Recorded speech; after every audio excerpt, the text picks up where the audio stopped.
Hi, అందరికీ నమస్కారం. ఇవాళ మనతో పాటు ఒక విశిష్ట అతిథి ఉన్నారు. వారి పేరు ప్రజ్ఞారత్న డాక్టర్ విద్వాన్ అమరవాది శేషయ్య గారు. ప్రవచనకర్తగా, ఆధ్యాత్మికవేత్తగా అనేక మందికి సుపరిచితులు. ఇవాళున్న ప్రసార మాధ్యమాల ద్వారా తన జీవన పర్యంతం ఆయన సంపాదించుకున్న విద్వత్తునంతా కూడా ప్రజలకు చేరవేస్తూ ఉన్నారు. దాదాపు 8 డిగ్రీలు సంపాదించుకున్నారు. ఎంఏ తెలుగు, ఎంఏ సంస్కృతం, ఎంఏ ఫిలాసఫీ, ఎంఏ జ్యోతిష్యము, MPhil Telugu, PhD Telugu, certificate in Vaishnavism. ఇలాగా అంటే తన జీవన పర్యంతం కొత్త విషయాలు నేర్చుకుంటూనే నిరంతర విద్యార్థిగా నేర్చుకుంటూ తను సంపాదించిన విజ్ఞానాన్ని ఇతరులతో పంచుకుంటూ ఉన్నారు. సో అలాగే మద్రాసులో తెలుగు భాషోపాధ్యాయులుగా సుదీర్ఘకాలం పనిచేశారు. 1974 నుంచి దాదాపు 2010 వరకు తమిళనాడు ప్రభుత్వ ఉన్నత పాఠశాలలో తెలుగు శాఖ ఉపన్యాసకులుగా ఆయన పనిచేశారు. ఆ తర్వాత ఇప్పుడు అనేక ఛానళ్లకు సుపరిచితం, కొత్తగా పరిచయం చేయగల అనేక ఛానళ్లకు ఈ ప్రవచనకర్తగా ఆధ్యాత్మిక విశేషాలు పంచుకుంటూ ముందుకెళ్తున్నారు. ప్రస్తుతం మనతో పాటుగా ఉన్నారు. దాదాపు 36 పుస్తకాలు కూడా రాయటం జరిగింది. గురువు గారికి ప్రణామాలు. చాలా సంతోషం. గురుగారు, మీరు చాలా డిగ్రీలు చేశారు. అలాగే మీరు పిహెచ్డి మాత్రం శ్రీకృష్ణుడి మీద చేశారు. అలా ఎందుకు అనిపించింది? అటు భారతంలో కావచ్చు, భాగవతంలో కావచ్చు, శ్రీకృష్ణుడి పాత్ర గురించి మీరు పిహెచ్డి చేయటం, దాని వెనుకున్న ఆలోచన ఏంటి? తప్పకుండా. శ్రీ గురుభ్యో నమః. మీరు అడిగిన ప్రశ్నలోనే చాలా అద్భుతమైనటువంటి జవాబు. ఎందుకంటే సంపూర్ణ అవతార పురుషుడు శ్రీకృష్ణ భగవానుడు.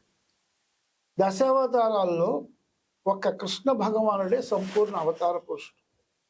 అటువంటి కృష్ణుని గురించి చేయమని మా గురువు గారు కీర్తిశేషులు ముడుంబై నరసింహాచారి గారు మాది రామచంద్ర మిషన్ సహజ మార్గ రాజయోగం ధ్యాన అభ్యాసం వారు బాబూజీ మెమోరియల్ ఆశ్రమం అని మా ఆశ్రమాన్ని మద్రాసులో వచ్చారు ఒకరోజు. వారు అన్నగారు కూడా మేనేజర్ కూడా. వారు అనుకోకుండా నాకు అక్కడే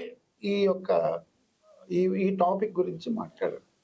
కృష్ణుడి గురించి మీరు పిహెచ్డి చేయండి, బాగుంటుంది. ఎందుకంటే నాకు చిన్నప్పటి నుంచి గోవులంటే అనురక్తి, గోపాలుడంటే భక్తి. సో కాబట్టి నాకు చిన్నప్పుడు ఆవులంటే మహాప్రేమ. 5 కిలోమీటర్లు మా ఊర్లో వెళ్ళి గేటు తెచ్చాడు. సో అటువంటి విధంగా కృష్ణ భగవానుడి గురించి ఒక సబ్జెక్ట్ మీరు చేస్తే బాగుంటుంది, చాలా మంచిది అవుతుందంటే అని ఆ టైటిల్ నాకు వారు ఇచ్చారు. అదే టైటిల్ పై నేను మద్రాస్ యూనివర్సిటీలో 95లో రిజిస్ట్రేషన్ చేశాను. సమంతకమణి గారు నా గైడ్, డాక్టర్ సమంతకమణి. అది చేయడానికి గల కారణాలు ఏంటంటే ఆయన ఒక మాట అన్నాడు. భారతం భా అంటే ప్రకాశం. పంచమ వేదమైనటువంటి మహాభారతాన్ని 1,00,000 శ్లోకాలు రాసినవాడు వేదవ్యాసుడు. అటువంటి వేదవ్యాసుడు రాసినటువంటి మహాభారతాన్ని 5 పర్వాలు యుద్ధ పంచకమని ఉంది. భీష్మ పర్వము దగ్గర నుంచి ఆ యుద్ధ పర్వం అంతా రాసిన తర్వాత తను దుఃఖపడుతూ భారతం అంతా రాసిన తర్వాత బద్రీనాథులో సరస్వతి నది తీరంలో ఏడుస్తూ కూర్చో ఉంటాడు. ఆ బద్రీనాథులోనే ఈయన రాసిన 18 పర్వాల భారతం అక్కడ గుహ ఉన్నది. ఇప్పటికీ మానా అనే విలేజ్ బద్రీనాథులో నేను వెళ్ళి చూశాను.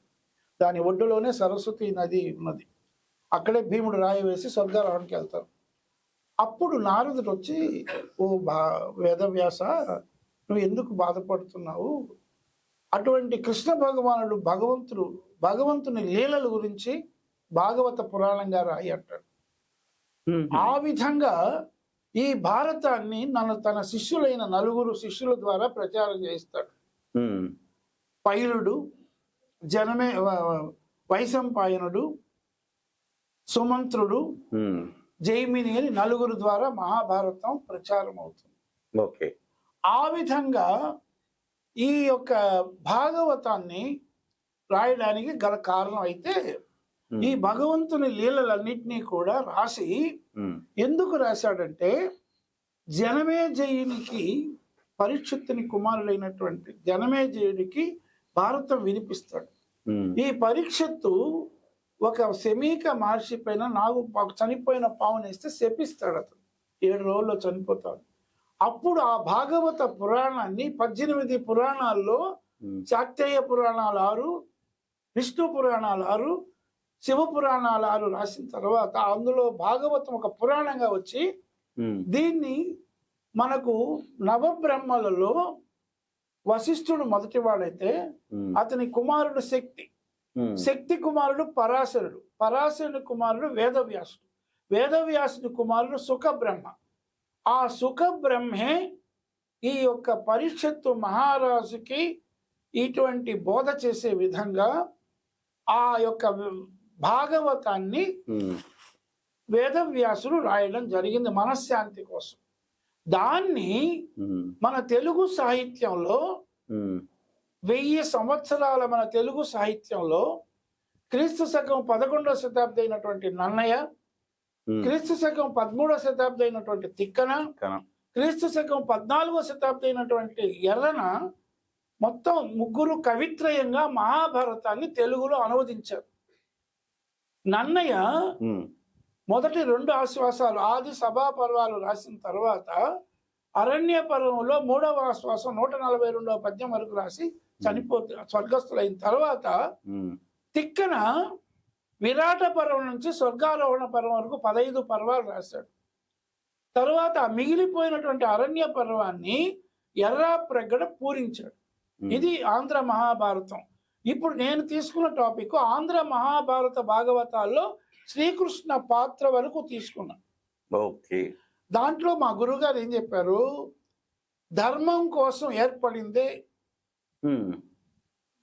ధర్మ నీతి కోసం, ధర్మో రక్షతి రక్షిత, ఒక రాజనీతి కోసం చెప్పబడింది భారతం. భగవత్ లీలల గురించి చెప్పబడింది భాగవతం. అటువంటి ఆ భగవంతుని లీలల గురించి భాగవతాన్ని పురాణంగా రాసి దాన్ని క్రీస్తు శకం 15వ శతాబ్ది వాళ్ళైనటువంటి బమ్మెర పోతనామాత్యుడు తెలుగులో అనువదించాడు. అందులో 12 స్కందాల్లో 10వ స్కందం చాలా విశేషం. భాగవత లీలల్లో మనం చెప్పుకోవాలంటే ముఖ్యంగా గజేంద్ర మోక్షం, అలాగే 10వ స్కందములో రుక్మిణీ పరిణి, అలాగే వామనావతారం.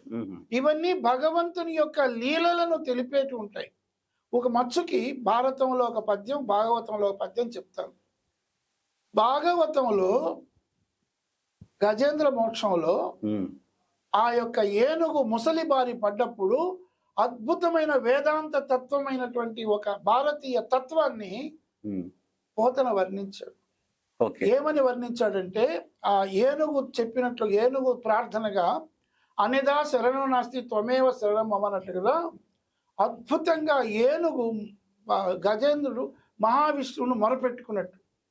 యవ్వనిచే జనించు జగము యవ్వనిలో పలనుండు లీనమై యవ్వనిడందుడిందు పరమేశుడెవ్వడు అనాది మధ్యలయుడెవ్వడు సర్వము తానయైన వాడెవ్వడు ఈశ్వరునే శరణంబు వేడెదన్.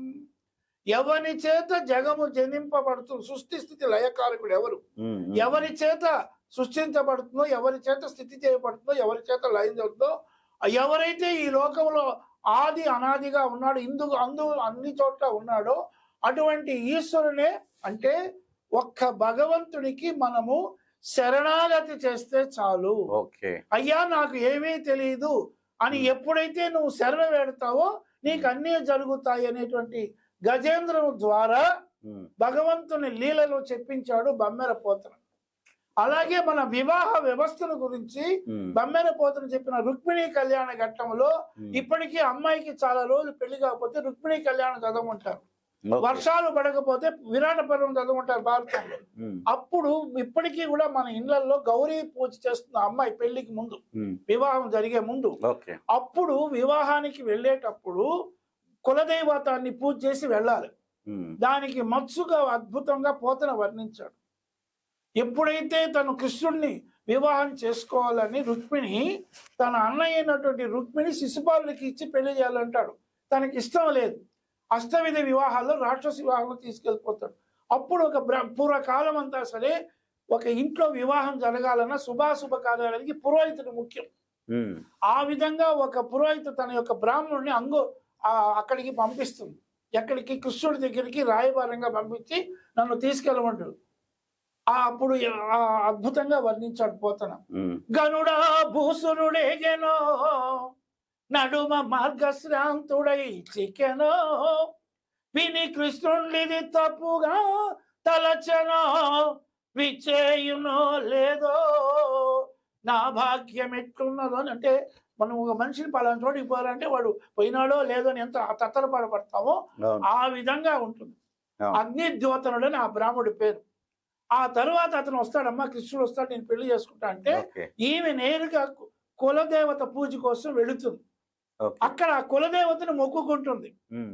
నమ్మితి నామనంబున సనాతనులైన ఉమా మహేశుల మిమ్ము పురాణ దంపతుల మేలు భజింతు గదమ్మ హరిం పతి చేయుమమ్మ నిన్నమిన వారికెన్నడును నాశము లేదు గదమ్మ ఈశ్వరి.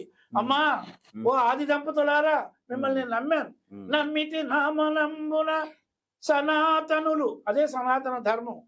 సనాతన ధర్మం అక్కడి నుంచే వచ్చింది, ఆది దంపతుల నుంచే సనాతనం వచ్చింది. అందుకోసం చెప్తున్నా, మీరు ప్రశ్నకు సమాధానం. ఆ సనాతన దంపతులమ్మ, మీరు తప్పే ఆ దంపతులు ఎవరు లేరు. వాగర్ధావివ సంపృక్త కాళిదాసు చెప్పింది అదే. జగత్తునకే పితరులు, పార్వతీ పరమేశ్వరు మించిన వాళ్ళు లేరు. మహావిష్ణువు కూడా అందులో నుంచి వచ్చిన వాడే, వైకుంఠం నుంచి వచ్చిన వాడే వికుంఠుడు. అందువల్ల నిన్ను నేను నమ్మానమ్మా, ఓ తల్లి నాకు హరిని పతి చేయమంటే శక్తి పూజ అనేది ఎంత గొప్పది అనడానికి నిదర్శనం.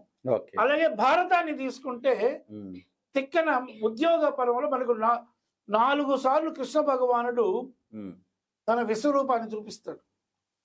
మొట్టమొదట యశోదకు చూపిస్తాడు చిన్నప్పుడు, మన్ను తింటున్నాడంటే. రెండవది రాయబారంలో చూపిస్తాడు. మూడవది యుద్ధములో అర్జునుడికి చూపిస్తాడు. 4వది ఉద్ధవుడికి చూపిస్తాడు. కాబట్టి ఇక్కడ మనం తీసుకోవాల్సింది, ఉద్యోగ పర్వానికి పోయేటప్పుడు ఒక్కొక్కరు చెప్పి పంపిస్తారు పాండవులు. 3 సార్లు 3 రాయబారులు అవుతారు. మొట్టమొదటి ద్రుపద పురోహితుడు పోతాడు వీళ్ళ పక్కన, అప్పుడు ఫెయిల్ అయి వస్తాడు. సంజయుడు వస్తాడు పాండవులు కౌరవుల పక్కన నుంచి, అక్కడ ఫెయిల్ అయితే సంజయుడు ధృతరాష్ట్రుడికి చెప్తాడు, కృష్ణుడు ఒక్కడే దీనికి రాయగాలు చేయగలడు. కృష్ణుడు రాయబారానికి వస్తాడు. పోయే రాయబారానికి ప్రయాణం అయ్యేటప్పుడు పంచ పాండవులు ఒక్కొక్కరు చెప్తారు. అప్పుడు ధర్మరాజు ఒక మాట అంటాడు, పగయగలిగినేని పామున్న ఇంటిలో ఉన్న ఎట్లగాక ఊరడిల్లి చిత్తముఖమాటు ఉండదు వలవదు అధికమైన దీర్ఘ వైర వృత్తి. పగగుంటే పాముతో సమానంగా పెట్టుకున్నట్టు అవుతుంది. పగ అడగించుటెంతయు శుభంబు అడంగునే పగన్. పగ చేత పగ అడుగుతుందా?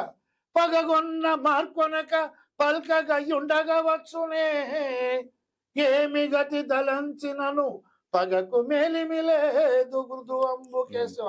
ఇది భారతానికి ఉదాహరణ చెప్పిన. ఈ విధంగా కృష్ణ పాత్రని అటు భారతంలో ఇటు భాగవతంలో కలిపి చెప్పడంలో ఆ కృష్ణ భగవానుడు అనురక్తి. ఇది నా తృప్తి, సంతోషం. మీరు అడిగిన మీ గురువు గారు చాలా చక్కటి విషయాలు చాలా సంతోషం. నాన్ స్టాప్ గా వెళ్ళిపోయింది. ధన్యవాదమే.